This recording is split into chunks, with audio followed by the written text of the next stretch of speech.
नमस्कार, मैं हूं आपके साथ इश्तियाक अहमद और आप देख रहे हैं आर्य न्यूज। रुक करेंगे देश और दुनिया की तमाम खबरों की तरफ। राष्ट्रीय राजधानी दिल्ली में कोरोना वायरस संक्रमण के मामले में कमी के बाद प्रतिबंधों में ढील दी जा सकती है और इस बाबत मुख्यमंत्री अरविंद केजरीवाल ने दिल्ली के उपराज्यपाल अनिल बैजल को वीकेंड कर्फ्यू खत्म करने और दुकानों को सामान्य नियम से खोलने का प्रस्ताव भेजा है और सीएम ने वीकेंड कर्फ्यू को भी खत्म करने के लिए उपराज्यपाल को सिफारिश भेजी है। और वहीं दिल्ली फिलहाल हर शनिवार और रविवार को गैर जरूरी सामान की दुकानें बंद रहती है और इसके साथ ही दुकानों को खोलने के लिए जारी ऑड इवन के नियमों को भी खत्म करने का प्रस्ताव भेजा गया है। और वहीं बीते दिनों कई व्यापारियों ने दिल्ली में ऑड इवन के नियम का विरोध भी किया था, जिसके बाद सीएम ने यह प्रस्ताव भेजा है और सीएम केजरीवाल द्वारा प्रस्ताव में कहा गया है कि निजी दफ्तर भी 50% लोगों की मौजूदगी में ही चलाए जा सकते हैं और सीएम ने प्रस्ताव ऐसे समय में भेजा है जब दिल्ली में कोरोना के मामले लगातार घट रहे हैं। और गौरतलब है कि गुरुवार को दिल्ली में संक्रमण के 12,306 नए मामले सामने आए थे और 43 लोगों की कोरोना के चलते मौत हुई। और वहीं बात करें पॉजिटिविटी रेट की, तो पॉजिटिविटी रेट 21.48% रह गई और बीते गुरुवार को दिल्ली में 28,867 नए मामले दर्ज किए गए थे और इसके बाद से नए मामलों की संख्या में गिरावट भी देखने को मिली और शुक्रवार को 24,383 और शनिवार को 20,718, रविवार को 18,286 और वहीं सोमवार को 12,527 और इसके बाद मंगलवार को 11,684 नए मामले सामने आए। और हालांकि नए मामलों की घटती संख्या के बीच दिल्ली में कोरोना से होने वाली मौतों का आंकड़ा तेजी से बढ़ रहा है और गुरुवार को 43 लोगों की कोविड के चलते मौत हुई और यह आंकड़ा 7 महीने में सबसे ज्यादा है और मौजूदा महीने में कोविड से 396 लोगों की मौत हो चुकी है।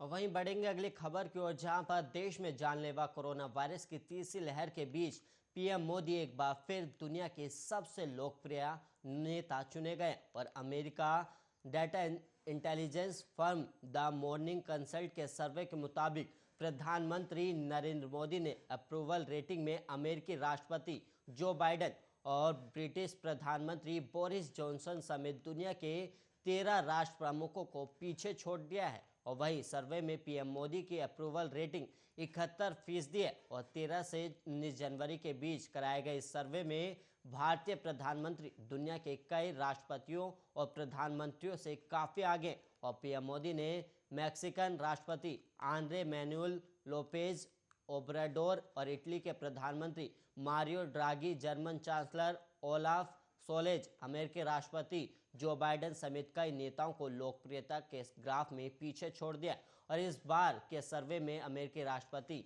6ठे नंबर पर और ब्रिटिश प्रधानमंत्री 13वें पोजीशन पर है। और इसके अलावा आपको बता दें कि अमेरिकी data intelligence firm the Morning Consult हर देश के वयस्कों के बीच सर्वे कर ये रैंकिंग तैयार करती है और नवंबर में कराए गए पिछले सर्वे में भी पीएम मोदी की लोकप्रियता सबसे ज्यादा थी।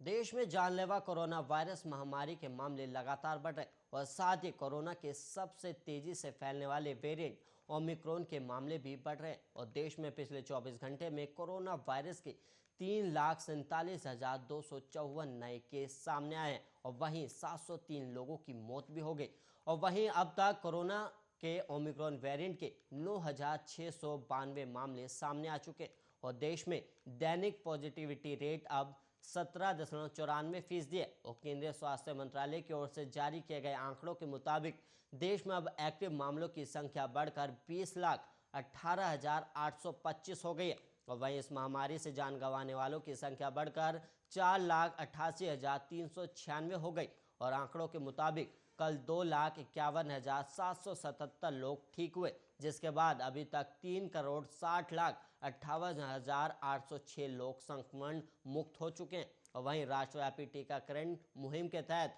अभी तक कोरोना वायरस रोधी टीकों की 160 करोड़ से ज़्यादा खुराक भी दी जा चुकी है और कल 70,49,779 डोज दी गई, जिसके बाद अब तक वैक्सीन की 160 करोड़ 83,70,484 डोज दी जा चुके और देश में अब तक ओमिक्रॉन वेरिएंट से 9,652 लोग संक्रमित हो चुके और ज़्यादा मामले महाराष्ट्र और राष्ट्रीय राजधानी दिल्ली से है।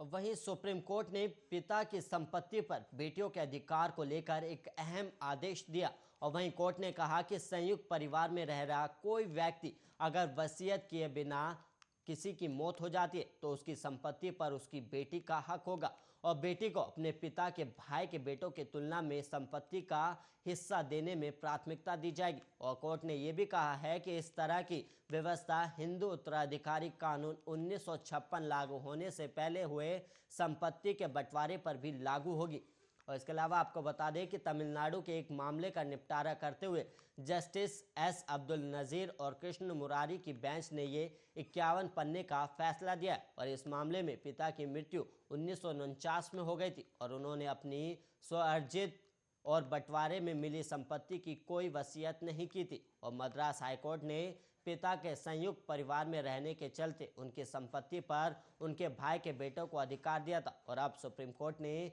पिता की इकलौती बेटी के पक्ष में फैसला दिया और ये मुकदमा बेटी के वारिस लड़ रहे थे और सुप्रीम कोर्ट ने माना है कि हिंदू उत्तराधिकारी कानून बेटियों को पिता की संपत्ति पर बराबर हक का अधिकार देता है और कोर्ट ने यह भी कहा कि यह कानून लागू होने से पहले की धार्मिक व्यवस्था में भी महिलाओं के संपत्ति अधिकार को मान्यता प्राप्त थी और ये पहले भी कई फैसलों में स्थापित हो चुका है कि अगर किसी व्यक्ति का कोई बेटा ना हो तो भी उसकी संपत्ति उसके भाई के बेटों की बजाय उसकी बेटी को दी जाएगी और ये व्यवस्था उस व्यक्ति की अपनी तरफ से अर्जित संपत्ति के साथ साथ उसे खानदानी बंटवारे से में मिली संपत्ति पर भी लागू होती है।